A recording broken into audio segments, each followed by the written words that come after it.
نحمده ونصلي ونسلم على رسوله الكريم أما بعد فأعوذ بالله من الشيطان الرجيم بسم الله الرحمن الرحيم۔ اللہ تبارک و تعالیٰ کا بےحد فضل و کرم و احسان ہے کہ اس نے ہمیں مسلمان گھرانے میں پیدا کیا، اور رب باری تعالیٰ کا بےحد فضل و کرم و احسان ہے کہ اس نے ہمیں ایسے گھرانے میں پیدا کیا جو حضور علیہ الصلوۃ والسلام سے نسبت رکھنے والی ہر چیز کا ادب کرتے ہیں، خواہ وہ صحابہ کرام ہوں، اہل بیت اطہار ہوں، اولیاء کرام ہوں، چاہے کہ قرآن مجید جو حضور علیہ الصلوۃ والسلام خاتم النبیین صلی اللہ تعالیٰ علیہ وسلم پر نازل کی گئی کتاب ہو۔ اللہ تبارک و تعالیٰ نے اپنے دین کی اشاعت کے لیے، اپنے دین کی تبلیغ کے لیے انبیاء کرام کو مبعوث فرمایا۔ کم و بیش 1,24,000 انبیاء کرام کو مبعوث فرمایا۔ انبیاء کرام کو صحیفے دیے گئے، مختلف صحیفے دیے گئے، اور 4 نبیوں کو اپنی آسمانی کتاب عطا کی گئی۔ اس میں ہمارے آقا مولا صلی اللہ تعالیٰ علیہ وسلم کو قرآن مجید عطا فرمایا گیا۔ قرآن مجید نازل فرمائی گئی تو جو اہل عرب تھے ان کی زبان عربی تھی، تو اس کلام پاک کی زبان ہے وہ بھی عربی ہی ہے۔ ہم قرآن پاک تو پڑھتے ہیں، تلاوت قرآن پاک بھی کرتے ہیں، لیکن ہم یہ سمجھ نہیں پاتے کہ قرآن پاک میں اللہ تبارک و تعالیٰ نے کیا ارشاد فرمایا۔ اسی کے پیش نظر مختلف لوگوں نے، مختلف علماء کرام نے، مفسرین نے اس کی تفاسیر کی، ترجمے کیے، لیکن بہت سے ایسے لوگ جنہوں نے اپنے آپ کو عالم دین کہا، یا بہت سے ایسے لوگ جنہوں نے عربی تو سیکھ لی اور وہ سمجھے کہ عربی سیکھنا ہی فقط کافی ہے، تو اس کے ذریعے پھر قرآن پاک کا ترجمہ کر دیا گیا، لیکن اس کے بعد کافی اس میں گستاخیاں بھی کی گئیں اور بے ادبیاں بھی کی گئیں۔ لیکن اعلیٰ حضرت عظیم المرتبہ امام احمد رضا خان فاضل بریلوی نے جو ترجمہ کیا، وہ ایسا ترجمہ ہے کہ ایسا ترجمہ آپ کو کسی اور کا نہیں ملے گا۔ اس میں کوئی شک و شبہ تو وہ قرآن پاک میں ہے ہی نہیں۔ جو ترجمہ کیا اس میں بھی آپ کو کوئی بے ادبی کا خدشہ نہیں نظر آئے گا۔ اللہ تبارک و تعالیٰ نے جو قرآن پاک نازل فرمایا اس کی بڑی فضیلت ہے، جیسے کہ حضرت عبداللہ بن مسعود رضی اللہ تعالیٰ عنہ سے روایت ہے کہ حضور علیہ الصلوۃ والسلام نے ارشاد فرمایا، من قرأ حرفا من کتاب اللہ فلہ بہ حسنۃ والحسنۃ بعشر امثالها، یعنی اگر کوئی شخص قرآن پاک کا ایک حرف بھی پڑھتا ہے تو اس ایک حرف پڑھنے کے بدلے اس کو 1 نیکی نہیں ملے گی، بلکہ ایک حرف پڑھنے کے بدلے اس کو 10 نیکیاں عطا فرمائی جائیں گی۔ یعنی اگر کوئی الف لام میم پڑھتا ہے تو اس کے بدلے اس کو 30 نیکیاں ملیں گی۔ اور سید عالم صلی اللہ علیہ وسلم نے ارشاد فرمایا، اقرأوا القرآن فإنه يأتي يوم القيامة شفيعا لأصحابه، یعنی قرآن پڑھا کرو کیونکہ وہ بروز قیامت اپنے پڑھنے والے کی شفاعت کرے گا۔ صحیح مسلم کی حدیث شریف ہے۔ ہمیں زیادہ سے زیادہ کثرت تلاوت قرآن مجید کو ہمیں عام کرنا چاہیے، زیادہ سے زیادہ تلاوت کرنی چاہیے، کیونکہ یہ قرآن کریم ہے جو بروز قیامت ہم گناہ گاروں کی شفاعت کا ذریعہ بنے گا۔ اور حضور علیہ الصلوۃ والسلام نے ارشاد فرمایا، کون شخص ہے جو اس کے بارے میں ارشاد فرمایا جو بہترین شخص ہے، ہم میں سے کون ہے؟ تو سید عالم صلی اللہ علیہ وسلم نے ارشاد فرمایا، خیرکم من تعلم القرآن وعلمہ، یعنی تم میں سے بہترین شخص وہ ہے جو قرآن کو سیکھے اور سکھائے۔ وہ شخص جو قرآن کو سیکھتا بھی ہے، ہم سیکھ رہے ہیں قرآن پاک کو ترجمہ کیا ہے، تفسیر کیا ہے اس کی، اور جو سکھانے والا ہے، جو قاری ہے، وہ سب سے بہترین شخص ہیں۔ ہم دیگر علوم تو حاصل کر لیتے ہیں، دنیا کے ڈگریاں بھی لے لیتے ہیں، لیکن افسوس کہ ہم دینی علوم کے اندر کافی پیچھے ہیں۔ ہمیں بہت سے ایسے معاملات بھی نہیں پتہ ہوتے، جو بنیادی چیزیں ہیں وہ بھی نہیں پتہ ہوتی۔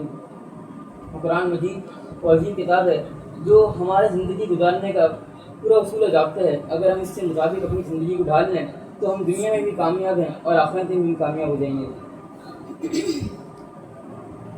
قرآن مجید میں یہ 30 پارے ہیں، اس میں سے 114 صورتیں ہیں۔ اسے مکی صورتیں 46 مکی صورتیں ہیں اور 28 مدنی صورتیں ہیں۔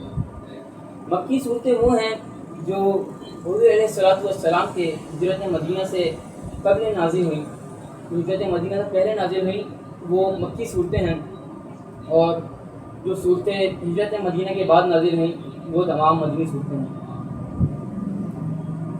اور قرآن مجید میں 7 منزلیں ہیں اور 558 رکوع ہیں، یعنی 558 رکوع ہیں۔ درس قرآن کا آغاز کرتے ہیں۔ اعوذ باللہ من الشیطان الرجیم، میں پناہ مانگتا ہوں اللہ تبارک و تعالیٰ کی شیطان مردود کے شر سے۔ اعوذ باللہ من الشیطان الرجیم، اسے تعوذ بھی کہتے ہیں۔ اللہ تبارک و تعالیٰ یہ کتاب قرآن میں ہی کہ ہم لوگ تلاوت کا آغاز کرتے ہیں یا ابتدا کرتے ہیں تو اس سے پہلے اعوذ باللہ من الشیطان الرجیم یعنی تعوذ پڑھنا سنت مبارکہ ہے۔ اللہ تبارک و تعالیٰ نے سورہ نحل کی آیت نمبر 98 میں ارشاد فرمایا، فَإِذَا قَرَأْتَ الْقُرْآنَ فَاسْتَعِذْ بِاللَّهِ مِنَ الشَّيْطَانِ الرَّجِيمِ، یعنی جب تم قرآن پڑھو تو شیطان مردود سے اللہ کی پناہ مانگو۔ قرآن مجید سے پہلے جب ہم لوگ یہ تعوذ پڑھتے ہیں در حقیقت انسان اپنی بے بسی و مجبوری کا اظہار کرتا ہے اور اللہ تبارک و تعالیٰ کی طاقت و قدرت کا اقرار کرتا ہے۔ اور نعیم الدین مراد آبادی علیہ الرحمہ نے اپنی تفسیر نعیمی میں ارشاد لکھا ہے کہ حدیث شریف میں آتا ہے، جو شخص دن میں 10 مرتبہ اعوذ باللہ من الشیطان الرجیم پڑھنے کی عادت بنا لے، جو ہر روز 10 مرتبہ اعوذ باللہ من الشیطان الرجیم پڑھے، اللہ رب ذوالجلال اس پہ ایک فرشتہ مقرر فرما دیتا ہے۔ وہ فرشتہ شیطان سے اس کو محفوظ رکھتا ہے، شیطان کے بہکاوے سے اسے محفوظ رکھتا ہے۔ تو اگر ہم اپنی زندگی میں غور کریں تو ہماری بعض اوقات اکثر جب آنکھ کھلتی ہے فجر میں تو ایسا ہوتا ہے کہ آنکھ کھلنے کے بعد ہمیں یہ ہوتا ہے 5 منٹ ہم لوگ سو جائیں، 5 منٹ بعد اٹھ جائیں۔ اگر ہماری اسی طرح عادت بنی رہے تو اگر ہم جب ہی پڑھ لیں تعوذ جب پڑھ لیں تو شیطان ہم سے دور ہو جائے گا اور ہمیں بہکائے گا نہیں۔ بسم اللہ الرحمن الرحیم، اللہ کے نام سے شروع جو بہت زیادہ مہربان، جو نہایت مہربان بےحد رحم فرمانے والا ہے۔ بسم اللہ الرحمن الرحیم اسے تسمیہ بھی کہتے ہیں۔ یہ قرآن پاک کی ہر سورت سے پہلے تسمیہ پڑھی جاتی ہے سوائے ایک سورت کی سورت توبہ ہے۔ اس کے علاوہ جو تمام صورتیں پڑھیں گے اس سے پہلے ہم بسم اللہ الرحمن الرحیم پڑھیں گے، اور یہ ہر سورت سے پہلے لکھی بھی گئی ہے۔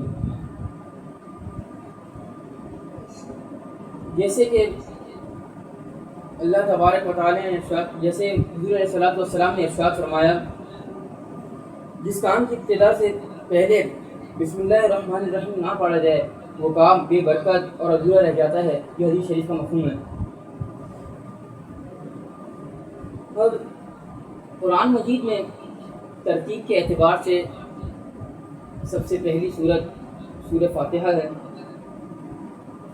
سورہ فاتحہ کے بارے میں ایک قول تو یہ ہے کہ سورہ فاتحہ مکی سورت ہے، اور ایک قول یہ ملتا ہے کہ سورہ فاتحہ کا نزول 2 مرتبہ ہوا، یعنی ایک مرتبہ سورہ فاتحہ مکہ میں نازل ہوئی، ہجرت مدینہ سے پہلے نازل ہوئی، اور ایک مرتبہ سورہ فاتحہ کا نزول مدینہ منورہ میں ہوا۔ تو یہ بھی اس سورت کی فضیلت ہے کہ اس کا نزول 2 مرتبہ ہوا۔ سورہ فاتحہ میں ایک رکوع ہے، 7 آیات ہیں، 27 کلمات اور 140 حروف ہیں۔ سورہ فاتحہ کے ویسے تو کئی نام مفسرین نے بیان فرمائے ہیں، لیکن ایک معروف نام جو سورہ فاتحہ کا ہے وہ فاتحہ ہے۔ فاتحہ یعنی اس کا اگر مقصد ہے کہ فتح یفتح فتح یعنی کھولنے سے ہے، کھولنا، ابتدا کرنا سے آغاز ہوتے ہیں۔ باقی اس کے علاوہ تقریباً دیگر 18 سے زائد نام اس کے مفسرین نے بیان فرمائے ہیں، اور عربی کا مقولہ بھی ہے کثرت الاسماء تدل علی عظمت المسمى، یعنی کسی شے کے زیادہ نام ہونا اس شے کی عظمت پر دلالت کرتا ہے، اس شے کی فضیلت پر دلالت کرتا ہے۔ اگر کوئی عام شخص ہے، اگر میں فقط اس کا نام لے لوں وہ تو بظاہر عام شخص سے معلوم ہوگا، لیکن اگر اس کے ساتھ مختلف القابات لگا دوں، یہ حافظ بھی ہے، علامہ بھی ہے، مولانا بھی ہے، شیخ الحدیث، مفسر، جتنے القابات لگاتے جاؤں اتنا زیادہ اس کی عزت میں اضافہ ہو جائے گا، اتنی ہی زیادہ اس کی عظمت بڑھ جائے گی۔ یہی عربی کا قاعدہ ہے کہ جس شے کے زیادہ نام ہوتے ہیں اس ناموں کی کثرت اس کی عظمت پر دلالت کرتی ہے۔ اس کے ناموں میں جیسے وافیہ، کافیہ، سورۃ دعا اور سورۃ الشفا بھی اس کا نام ہے۔ سورۃ الفاتحہ، فاتحۃ الکتاب اور اس کے دیگر اور بھی کئی نام ہیں۔ حضور علیہ الصلوۃ والسلام نے ارشاد فرمایا فاتحۃ الکتاب شفاء من کل داء، یعنی سورہ فاتحہ ہر بیماری کے لیے شفا ہے۔ اس صورت میں ہر بیماری کے لیے شفا ہے۔ اگر کوئی شخص کو کوئی بیماری لاحق ہوئی ہے، اگر وہ سورہ فاتحہ پڑھ کے اس کا دم کرے تو انشاءاللہ تبارک و تعالیٰ اس سے وہ بیماری دور ہو جائے گی۔ اور یادی میں روایت ہے کہ شخص 100 مرتبہ سورہ فاتحہ کو پڑھ کر جو دعا مانگتا ہے اس کی وہ دعا بھی قبول ہوتی ہے۔ ہم نے مختصر تعارف کو سماعت کر لیا سورہ فاتحہ کا۔ اب میں اپنے درس کا باقاعدہ آغاز کروں گا ترجمہ و تفسیر کا۔ اعوذ باللہ من الشیطان الرجیم، میں پناہ مانگتا ہوں اللہ تبارک و تعالیٰ کی شیطان مربوط کے شر سے۔ بسم اللہ الرحمن الرحیم، اللہ کے نام سے شروع جو نہایت مہربان بے حد رحم فرمانے والا ہے۔ الحمدللہ رب العالمین، تمام خوبیاں اللہ ہی کے لیے ہیں جو سارے جہانوں کا پالنے والا ہے۔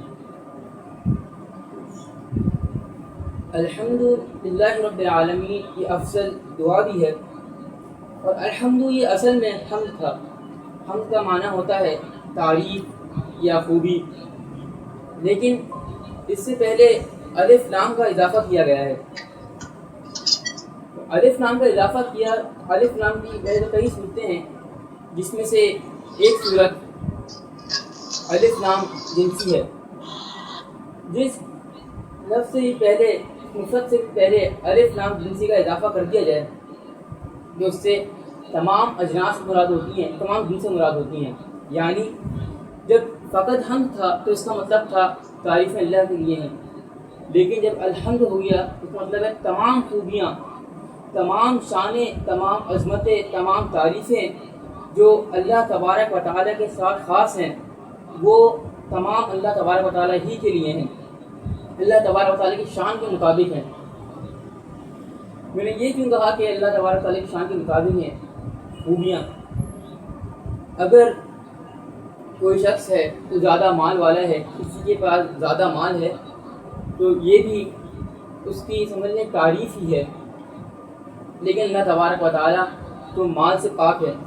اللہ تبارک و تعالیٰ کے پاس تو کوئی ایسا مال نہیں جو مختص ہو، ایسی کوئی مقدار ہو، یا کسی کا صاحب اولاد ہونا یہ بھی اس کی تعریف ہی ہے۔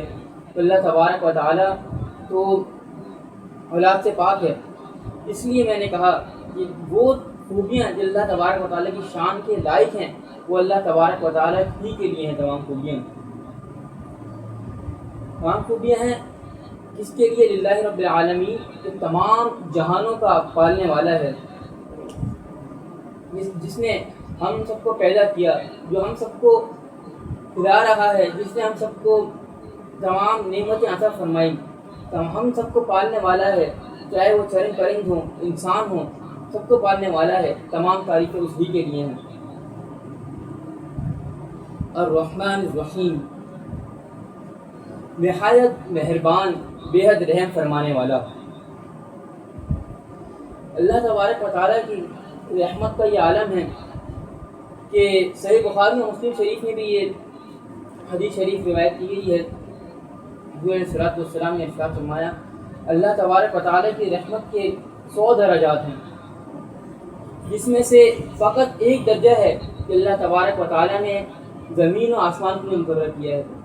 یعنی جو تمام رحمتیں ہم دیکھ رہے ہیں اللہ تبارک و تعالیٰ کی، وہ اللہ تبارک و تعالیٰ کی رحمتوں کے 100 درجات میں سے فقط ایک درجہ ہے، باقی 99 درجات ہم نے نہیں دیکھے۔ آگے ارشاد فرمایا، مالک یوم الدین، روز جزا یعنی قیامت کے دن کا مالک ہے۔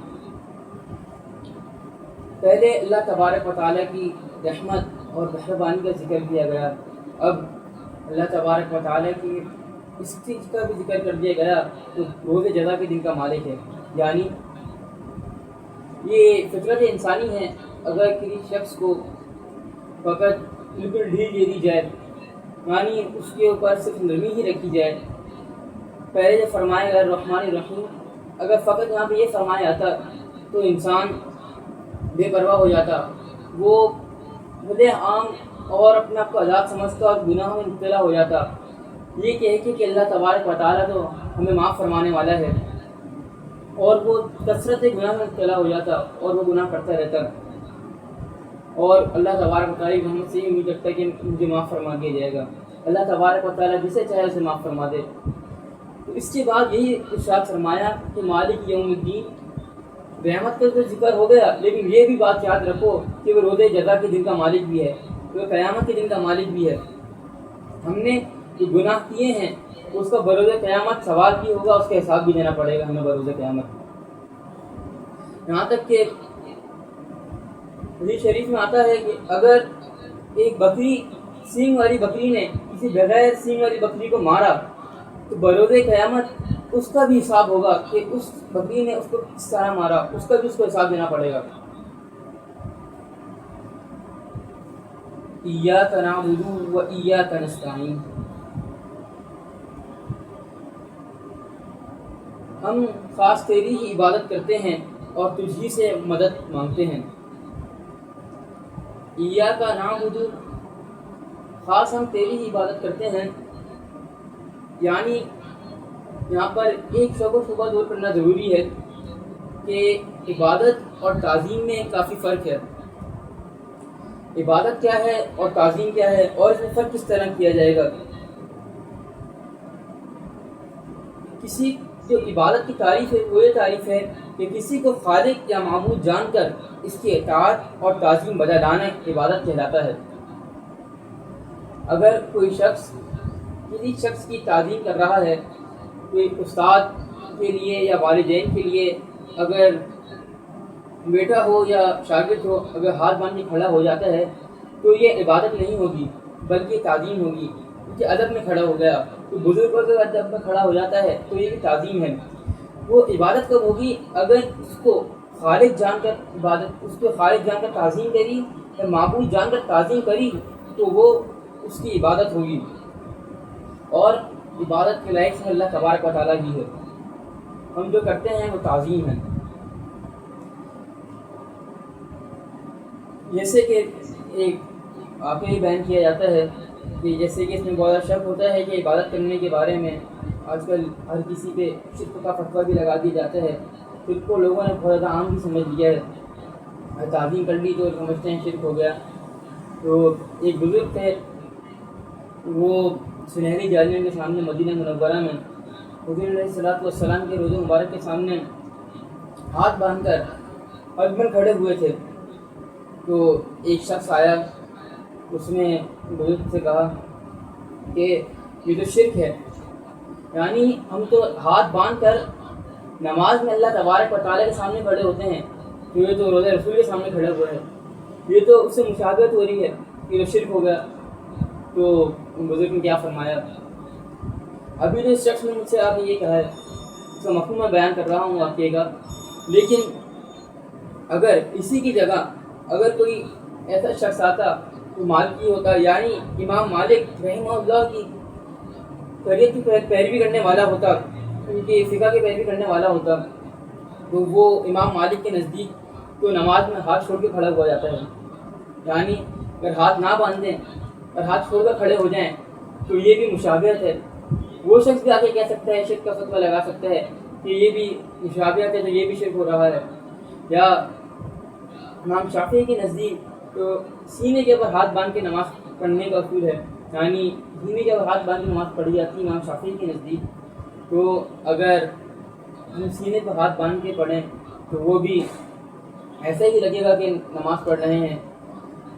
تو گویا کہ اگر امام اعظم ابو حنیفہ کے فقہ کے کو اگر ہم عمل کریں اور ہاتھ باندھ کر یہاں سے نیچے اگر ہاتھ باندھ کے کھڑے ہوں یا سینے پہ ہاتھ باندھ کے کھڑے ہوں یا ہاتھ چھوڑ کر کھڑے ہوں تو وہ کوئی بھی آ کے ہمیں کہہ سکتا ہے اور وہ نماز کی ہی صورت لگے گی۔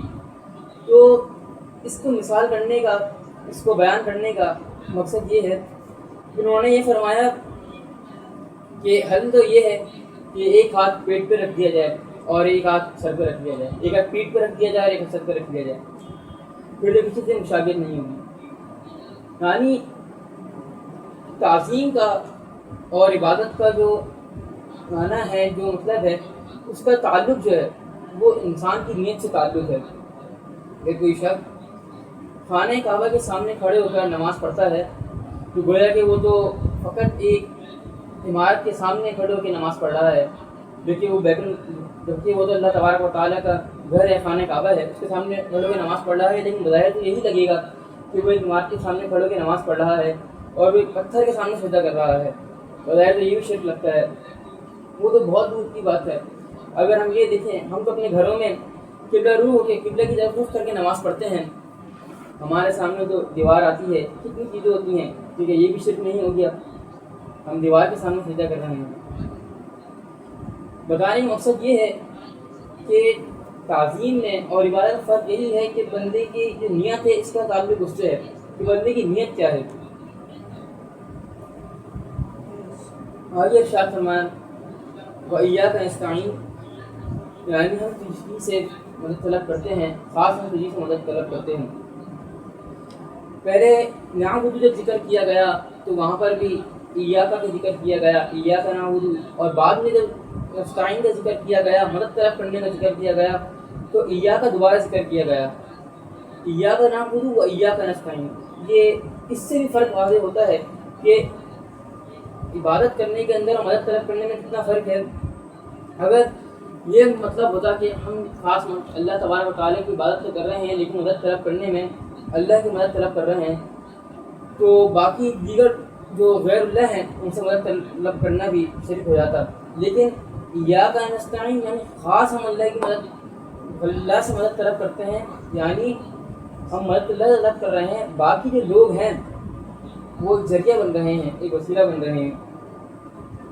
اس طرح کے اللہ تبارک و تعالیٰ نے ارشاد فرمایا، سورہ مائدہ کی آیت نمبر 55 ہے، انما ولیکم اللہ ورسولہ، یعنی اللہ تبارک و تعالیٰ تمہارا مددگار ہے اور رسول بھی، اس کے رسول بھی تمہارے مددگار ہیں۔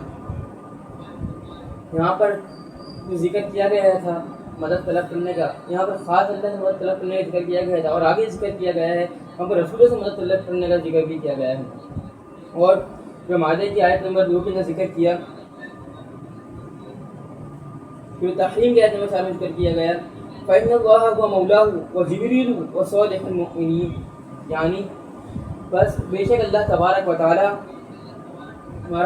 تمہارا مددگار ہے اور جبریل امین علیہ السلام تمہارے مددگار ہیں، وصالح المؤمنین، اور جو نیک بندے ہیں، جو اللہ تبارک و تعالیٰ کے برگزیدہ بندے ہیں، یعنی جو اولیاء کرام ہیں، وہ بھی تمہارے مددگار ہیں۔ رسول بھی مددگار ہیں، اولیاء بھی مددگار ہیں، اور جبریل امین علیہ السلام بھی مددگار ہیں۔ اور یہ ہماری دوسری آیات تو ذکر کر دی جاتی ہیں کہ انسان اولیاء سے اور انبیاء سے مدد طلب کرے، اس بارے میں کوئی بھی آیت اس طرح کی ذکر نہیں کی جاتی، جس کی وجہ سے لوگوں کے ذہن میں شک و شبہ پیدا ہوتا ہے۔ اور ایک آیت ذکر کی گئی وَتَعَاوَنُوا عَلَى الْبِرِّ وَالتَّقْوَىٰ، یعنی اور نیکی اور پرہیزگاری پر ایک دوسرے کی مدد کرو۔ یعنی اگر کوئی شخص ہے، اس سے یہ بات ظاہر ہوتی ہے کہ عام شخص جو ہے ان سے مدد طلب کرنے کا بھی یہاں پر ذکر آیا ہے، عوام سے مدد طلب کرنے کا ذکر آیا ہے۔ یہ بات واضح رہے کہ دنیا اور دینی امور میں کبھی ازواج سے مدد لینا در پردہ رب سے ہی مدد لینا ہوتا ہے۔ کوئی ڈاکٹر ہے، کوئی مریض کی مدد کر رہا ہے، تو ڈاکٹر سے مدد طلب کری تو یہ بھی ایک ذریعہ ہی بن رہا ہے، جبکہ اصل شفا دینے والا تو اللہ تبارک و تعالیٰ ہی ہے۔ اس کے علاوہ اور بھی کئی دیگر مثالیں ہیں۔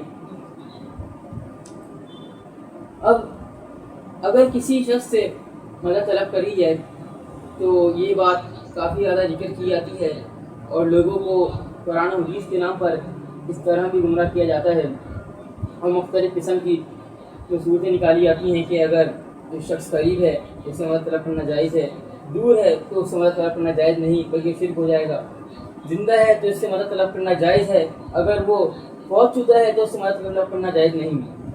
جبکہ مدد مانگنے کا تعلق زندہ یا فوت شدہ یا قریب یا بعید سے تعلق نہیں، وہ تعلق کس طرح نہیں ہے۔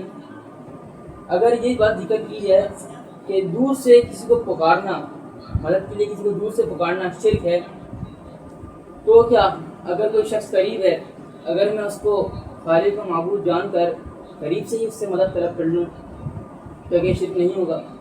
جبکہ وہ تو میرے قریب ہے، وہ تو زندہ بھی ہے، کیونکہ اس سے مدد طلب کرنا شرک نہیں ہوگا۔ جو مشرکین یہ شرک کرتے تھے، جو فرعون کو بھی مانتے تھے، وہ تو فرعون کو جب مانتے تھے تو فرعون تو ان کے قریب بھی موجود تھا، فرعون تو زندہ بھی تھا، تو قریب رہ کر بھی جب اس سے مدد مانگتے تھے، اس کی تعظیم بجا لاتے تھے، تعظیم کرتے تھے، تو وہ اس کو خالق و معبود جان کر اس کی تعظیم کرتے تھے۔ اس بات سے ظاہر ہوتا ہے کہ عبادت کا تعلق یا مدد طلب کرنے کا تعلق قریب و بعید، فوت شدہ یا زندہ سے نہیں، بلکہ انسان کے عقیدے سے ہے، انسان کی نیت سے ہے کہ وہ کس نیت سے اس سے مدد طلب کر رہا ہے۔ جیسے کہ سورۃ القصص کی آیت نمبر 88 ہے، پارہ نمبر 20 میں اللہ تبارک و تعالیٰ نے ارشاد فرمایا وَلَا تَدْعُوا مَعَ اللَّهِ إِلَٰهًا آخَرَ، یعنی کسی کو اللہ کے ساتھ خدا سمجھ کر مت پکارو، کسی کو اللہ کے ساتھ خدا سمجھ کر مت پکارو، یعنی کسی کو پکارنا اگر شرک ہوتا تو یہاں پر خدا سمجھ کے پکارنے کا ذکر ہے، اگر پکارنا بھی ہے تو اسے خدا سمجھ کے مت پکارو، جیسے ہم عام طور پہ لوگوں سے مدد طلب کر لیتے ہیں تو ہم خدا سمجھ کے نہیں کرتے تھے۔ اور قرآن و حدیث سے یہی بات ثابت ہے کہ اگر امور عادیہ ہوں یا غیر عادیہ ہوں تو ان سے مدد طلب کرتے وقت عقیدے کا اعتبار ہوگا، مطلب جو روزمرہ کے ہمارے کام ہوتے ہیں، جو عادتاً ہمارے کام ہوتے ہیں، اگر اس میں مدد طلب کری جائے تو وہ جائز ہو جائے گا، اور غیر عادتاً کام ہے جو ہماری عقل میں نہیں آتے، اگر اس سے مدد طلب کری جائے تو شرک ہو جائے گا۔ یہ باتیں بھی ذکر کی جاتی ہیں، لیکن جبکہ سورۃ نمل کی آیت نمبر 38 میں جو حضرت سلیمان علیہ السلام کا واقعہ ذکر کیا گیا کہ حضرت سلیمان علیہ السلام نے تخت بلقیس اپنی درباریوں سے طلب کیا، تو تخت بلقیس تو اتنا لمبا اور چوڑا، اتنا بھاری تخت بلقیس تھا، اور وہ اتنا دور، اتنی طویل مسافت پر تھا، تو پھر بھی حضرت سلیمان علیہ السلام نے طلب کیا، اور آنکھ جھپکنے کے کا جو عرصہ ہوتا ہے اس سے بھی کم عرصے میں تخت بلقیس آ گیا، جبکہ یہ تو عادتاً بات نہیں، اس طرح آ گیا۔ اگر یہ غیر عادتاً بات ہے، مدد طلب کری گئی تو یہ تو پھر معاذ اللہ شرک ہوتا ہے۔ اور اس کے علاوہ جو حضرت یوسف علیہ السلام نے اپنا کرتا بھجوایا، حضرت یعقوب علیہ السلام نے جب اپنی آنکھوں پر اس کو لگایا تو وہ ان کی بینائی اچھی آنے کا سبب بنا، تو یہ بھی تو غیر عادتاً بات ہے، اگر عام کرتا ہو تو وہ تو کسی بینائی واپس آنے کا سبب نہیں بنتا۔ جیسے کہ ایک روایت ہے کہ حضرت ربیعہ رضی اللہ تعالیٰ عنہ نے حضور علیہ السلام کی بارگاہ میں حاضر ہوئے اور حضور علیہ السلام کی جنت کو سوال کیا۔ کوئی عام شخص کے اختیار میں نہیں ہے کہ وہ جنت کسی کو دے دے، یہ غیر عادتاً بات ہے۔ جب حضور علیہ السلام جنت کا سوال کیا گیا، حضور نے یہ نہیں فرمایا کہ یہ میرے اختیار میں نہیں، تم مجھ سے نہیں مانگو، یہ شرک ہو جائے گا، یہ نہیں فرمایا، بلکہ اگر یہ مانگنا شرک ہوتا، اگر یہ سوال کرنا شرک ہوتا تو حضور علیہ السلام جلال اور غضب فرماتے اور صحابہ کرام کو منع فرما دیتے کہ اس طرح مطلب کرنا بھی شرک ہے۔ تو حضور علیہ السلام نے یہ نہیں فرمایا، بلکہ حضور نے ارشاد فرمایا غیر ذالک، اس کے علاوہ اور کچھ بھی مانگو، جنت بھی مانگ لی اور بھی کچھ مانگنے کا سوال کیا گیا۔ حضرت ربیعہ نے رضی اللہ تعالیٰ عنہ نے ارشاد فرمایا بس یہی کافی ہے۔ حضور علیہ السلام نے ارشاد فرمایا کثرت سجود سے میری اعانت کرو، یعنی میری مدد کرو۔ تو یہ فرق تو واضح ہو جاتا ہے کہ تعظیم کے اندر، عبادت کے اندر کیا فرق ہے، اور کسی سے مدد طلب کرنے کے اندر ہمارا کیا عقیدہ ہونا چاہیے، ہماری کیا نیت ہونی چاہیے۔ آگے ارشاد فرمایا اہدنا الصراط المستقیم، ہمیں ہمیشہ سیدھے راستے پر چلا۔ یہاں پر ہدایت کا ذکر ہے، یہاں پہ ترجمہ کیا گیا ہمیں سیدھے راستے پر چلا، جبکہ بہت سے لوگوں نے اس کا ترجمہ یہ بھی کیا ہمیں سیدھا راستہ دکھاؤ۔ اگر یہ ترجمہ کیا جائے کہ ہمیں سیدھا راستہ دکھا، تو ہم نے تو سیدھا راستہ دیکھ لیا ہے، ہمیں پتہ ہے کہ سیدھا راستہ قرآن و حدیث کا راستہ ہے۔ اگر ہمیں پتہ ہے سیدھا راستہ قرآن و حدیث کا راستہ ہے، جب ہم نے قرآن پاک کو کھولا اور قرآن پاک کے اندر سورت کی تلاوت کری۔ اب یہاں پہ دعا مانگی آ رہی ہے، وہ یہ مانگی جا رہی ہے کہ ہم سیدھے راستے پر چلا۔ صراط الذین انعمت علیہم، اب سیدھا راستہ تو ہے لیکن سیدھا راستہ کس کا ہے؟ وہ آگے ارشاد فرمایا صراط الذین انعمت علیہم، ان لوگوں یعنی انبیاء صالحین کے راستے پر چلا جن پر تو نے احسان کیا۔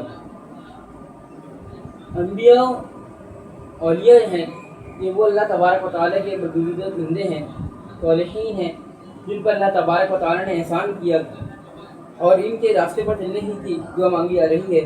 جیسے کہ سورۃ النساء کی آیت نمبر 69 میں ارشاد فرمایا انعم اللہ علیہم من النبیین والصدیقین والشہداء والصالحین، یعنی اللہ تبارک و تعالیٰ نے یہاں کے اندر فرمایا وہ میرے نبیین، وہ نبی ہیں، وہ صدیقین ہیں، وہ شہداء ہیں اور صالحین ہیں، ان پر اللہ تبارک و تعالیٰ نے انعام فرمایا۔ یہاں پر تو یہ بھی ارشاد فرمایا جا سکتا تھا کہ صراط الحدیثی، صراط القرآن اور دیگر بھی طرح کی آیت کے اندر ذکر کیا جا سکتا تھا، لیکن یہاں پہ یہ ارشاد نہیں فرمایا، کیونکہ اولیاء انبیاء کا ذکر فرمایا، کیونکہ انبیاء کا راستہ، اولیاء کا راستہ، شہداء کا، صدیقین کا، صالحین کا راستہ قرآن و حدیث کا راستہ ہی ہے، اور ان کے راستے پر چلنے ہی کی دعا مانگی جا رہی ہے۔ اور جو شخص ان اولیاء سے محبت رکھنے والے ہیں، انبیاء سے محبت رکھنے والے ہیں، وہی لوگ ہیں جو سیدھے راستے پر ہیں۔ غیر المغضوب علیہم ولا الضالین، نہ ان لوگوں کے راستے پر چلا جن پر تیرا غضب ہوا، اور نہ ہی گمراہوں کے راستے پر چلا۔ یہاں پر تفسیر میں یہ بات بھی ذکر کی گئی ہے کہ مغضوب سے مراد یہاں پر یہودی ہیں اور ضالین سے مراد عیسائی ہیں، لیکن اگر آپ دیکھیں پہلے احسان کا ذکر کیا گیا، انعام کا ذکر فرمایا گیا، اور احسان کن لوگوں پر ہوا تھا؟ سیدھے راستے پر وہ لوگ تھے جن کے دل میں اولیاء کی انبیاء کی محبت تھی۔ اب غضب کن لوگوں پر ہے؟ غضب ان لوگوں پر ہے جو اولیاء کے راستے سے لوگوں کو دور کرتے ہیں، انبیاء کے راستے سے لوگوں کو دور کرتے ہیں، یا تو وہ اہل بیت اطہار کی محبت لوگوں کے دلوں میں ڈال کے صحابہ کرام سے دور کر دیتے ہیں، یا تو صحابہ کرام کی محبت ڈال کے اہل بیت اطہار سے دور کر دیتے ہیں، یا تو وہ لوگ قرآن و حدیث کے نام پر اولیاء سے دور کر دیتے ہیں، تعظیم و شرک کے نام پر اولیاء سے انبیاء سے دور کر دیتے ہیں۔ یہی ان لوگوں کے اوپر بھی اللہ تبارک و تعالیٰ کا غضب ہوگا، مشرکین یہود و نصارہ پر اللہ تبارک و تعالیٰ کا غضب ہوا. اور آخری میں سورہ فاتحہ کے بعد آمین کہنا سنت مبارکہ ہے. جیسے کہ آمین کا جو معنی ہے وہ ایسا یہ معنی ہے کہ جب آمین کہتے ہیں جیسے مطلب ہوتا ہے ایسا ہی کر یا قبول فرما. اور حضرت علقمہ بن وائل اپنے والد سے روایت کرتے ہیں کہ حضور علیہ الصلوۃ والسلام نے ارشاد فرمایا کہ حضور علیہ الصلوۃ والسلام جب بھی سورۃ الفاتحہ کی تلاوت فرماتے، مفہوم بیان کر رہا ہوں، تو آپ صلی اللہ علیہ وسلم ہلکی آواز سے آمین کہتے، ہلکی آواز سے آمین فرماتے. اگر آج کے دور میں ہم دیکھیں تو لوگ کافی بلند آواز میں آمین کہتے ہیں. مساجد میں بھی اس طرح کا ہوتا ہے، جس کی وجہ سے یہ ادب کو ملحوظ خاطر نہیں رکھا جاتا. اللہ تبارک و تعالیٰ کی بارگاہ میں حاضر ہیں اور اتنی بلند آواز سے کہنا ہی مناسب نہیں. سورۃ فاتحہ کی پہلے پارے کی پہلے سورت کا ختم ہوا.